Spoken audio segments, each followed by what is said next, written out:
Well, thank you all. I'm thrilled to be here and nervous to be the first speaker. So, facing the wall is an analogy for what we see every day when we look out through the city. We see this giant flood wall. But I think it's important that even though it's distancing us from the river, we need to realize that the river really does connect us. Someone's going to point out in a video clip that you'll see in a few minutes that you can put a boat in the Chemung River and you can go anywhere in the world. Take you anywhere you want to go. That's pretty amazing. Right in our own backyard. I want to take a minute to ask, how many people here were here during the 72 Agnes flood? Okay, that's probably about half. I was not. I grew up in Michigan. I grew up in a city that had a river, but it never flooded, and I didn't know anything about it. In fact, in 1972, I was hanging out with my great-grandmother, Agnes, who died in 1973. And when I moved here, like Amanda said, I think I was in town for about a half an hour before someone asked me, "Did you know we had a flood here?" My father came to visit about a year after I moved out here, and I was working that day, so he had breakfast at Aunt Pan's Cakes, and when we met for lunch, he said, "Did you know they had a flood here?" So I realized pretty quickly that the flood was really what defined Elmira, at least for the generation that lived here now. So I put together a documentary to explore some minor themes: life, death, and rebirth. Who knew?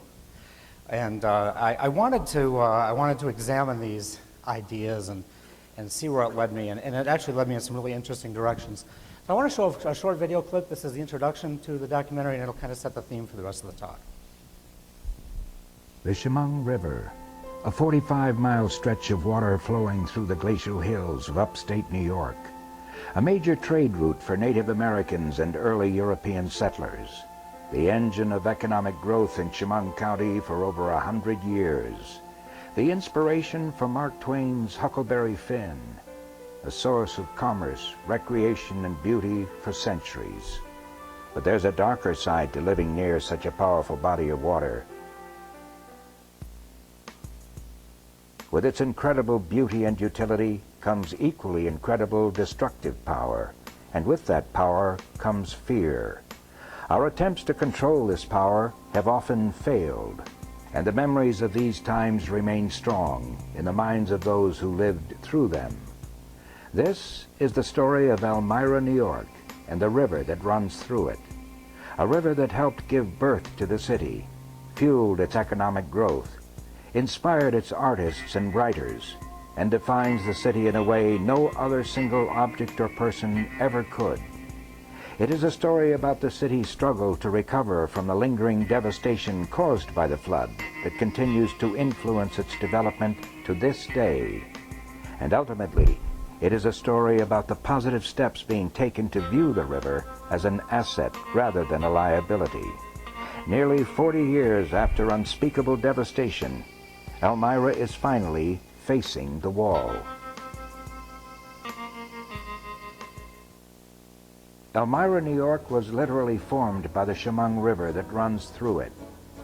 The river forms near Painted Post in neighboring Steuben County, near the Tioga and Cohocton rivers.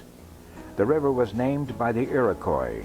The word means bighorn, or horn in the water, which may have resulted from the discovery of mammoth tusks in the bed of the river. It starts up in Painted Post, where the Tioga, Cohocton, Canisteo all come together. And it travels 45 miles through Steuben, Chemung, and Bradford County, and it empties into the Susquehanna River in Athens.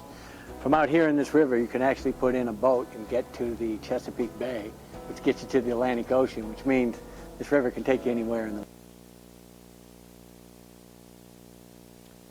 So again, the flood wall now becomes an analogy. This river that can take us anywhere is really taking us nowhere because we can't get to it. The river really did give birth to this city. If you're ever up at Hilltop Inn, or if you ever have a chance to look at the city, you see a flat plain at the top, and then you see this river that cut through the valley, weaving back and forth all different directions over thousands and tens of thousands of years. That river gave birth to the canal systems, which were really the first major transportation systems that got people away from just traveling up and down the river. The railroads followed soon after the canals, and the railroads followed the river because of the easy grades. You didn't have to go up and down a lot. That led to Civil War troops, the POW camp, which we've all heard about. All of that brought here by the Chemung River. So I want to take a look at the river as a transportation hub and see where that leads us. In the 1800s, Elmira was a vibrant transportation hub for major New York cities such as Rochester, Buffalo, Albany, and New York City, with its sophisticated network of canals and railroads. The canal systems were the first major transportation routes, and the railroads followed. During the Civil War, this major transportation hub made the city ideal for movement of troops for an army training camp, and eventually a prisoner of war camp from June of 1864 through the fall of 1865. On the north bank of the Chemung River, over 12,000 Confederate soldiers were housed in conditions so miserable, the camp earned the dubious name of Elmira. Nearly 3,000 of those soldiers died during their stay in the prison, the victims of unsanitary conditions and a horrific winter. The end of the war sent the prisoners home, and the camp eventually became a residential area.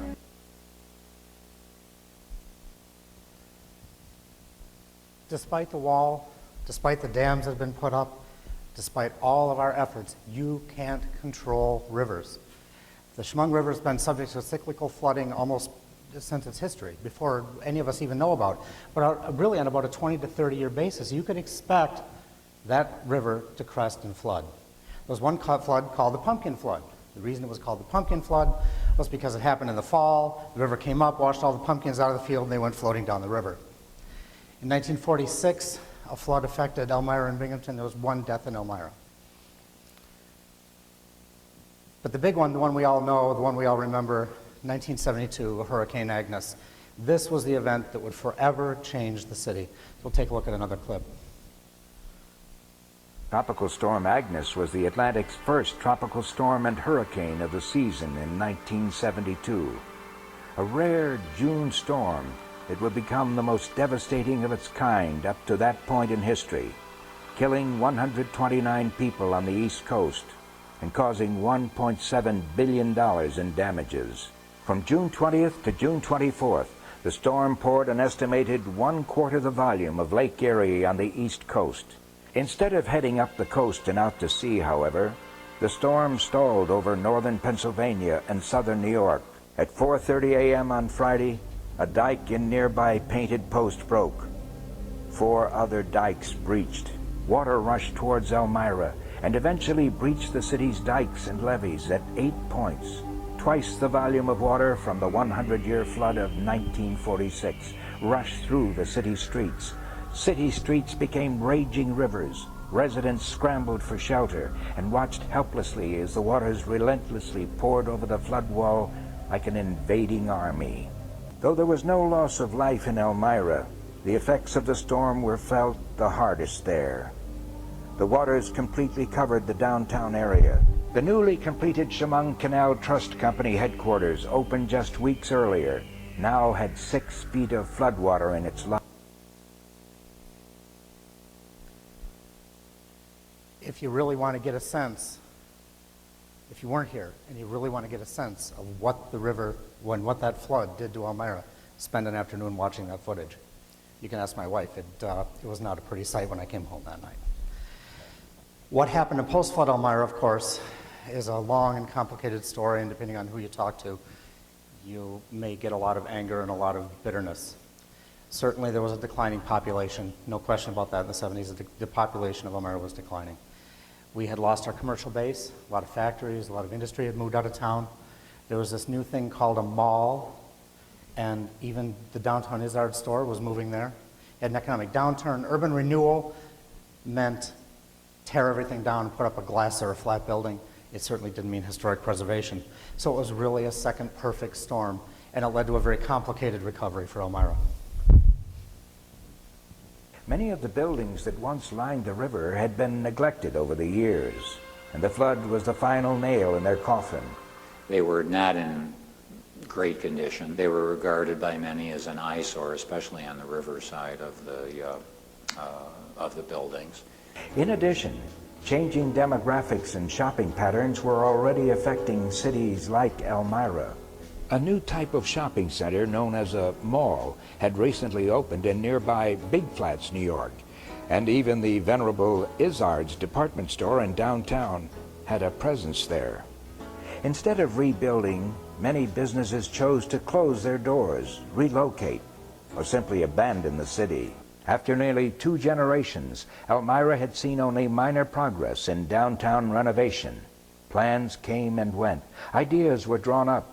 Committees were formed. But the ultimate result was still the same. The downtown business community, and by extension the city, was floundering. So it seems pretty ugly, right? And I used to say, metaphorically of course, that there was a generation that had to die before Elmira was going to come back because so many people were so harmed by what had happened. But now I see a rebirth, I see an optimism, I see a new attitude.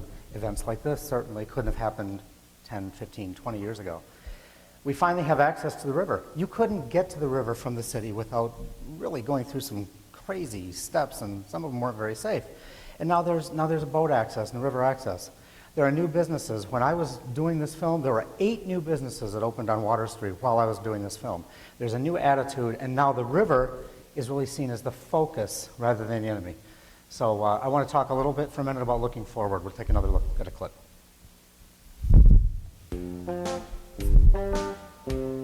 But step by painful step, the city began its recovery. And once abandoned buildings sprang to life again, spurred on by private and public development partnerships, and the vision of a new breed of residents that saw the river as an asset and not an enemy. It seems to be an exciting time to be working and living in Elmira. One of the things that we see is that just a revival just on our block and the next block over is exciting. There's been some great restaurants that have come into town, and they've been doing very well. The river plays a very vital role in my choosing the building. The restaurant was an afterthought.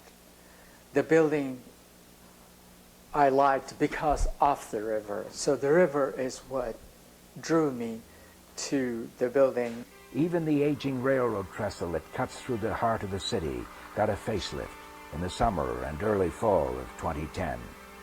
And plans continue for upgrades to river access, improvements to the city's park, new apartments and businesses downtown, and the renaissance of a great American city brought about in large part by the lure of the river that helped create the city and continues to define.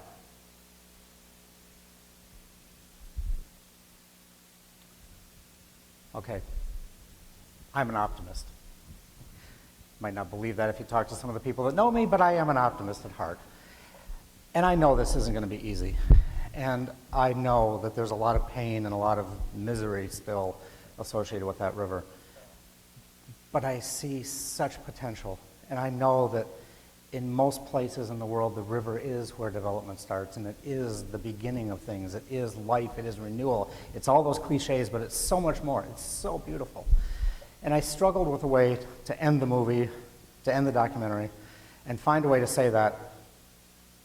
And I've struggled with a way to do that in this speech as well, but I can't. I'm going to leave it up to Max, my favorite guy in that movie. He's fantastic. Max is so enthusiastic.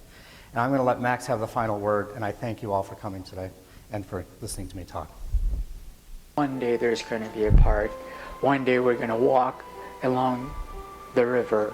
One day we'll go there on a beautiful day and just feel, wow, Elmira is so pretty.